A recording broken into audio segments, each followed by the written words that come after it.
Jerusalén, Jerusalén, que matas a los profetas y apedreas a los que te son enviados. ¿Cuántas veces quise juntar a tus hijos, como la gallina junta sus polluelos debajo de las alas, y no quisiste? He aquí vuestra casa os es dejada desierta, porque os digo que desde ahora no me veréis, hasta que digáis: bendito el que viene en el nombre del Señor.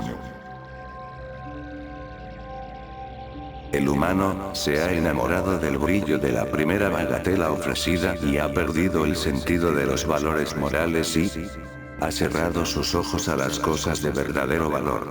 El hombre ha bebido de las aguas materiales de la insensatez espiritual y ahora yace dormido junto al estancado pantano de la inconsciencia.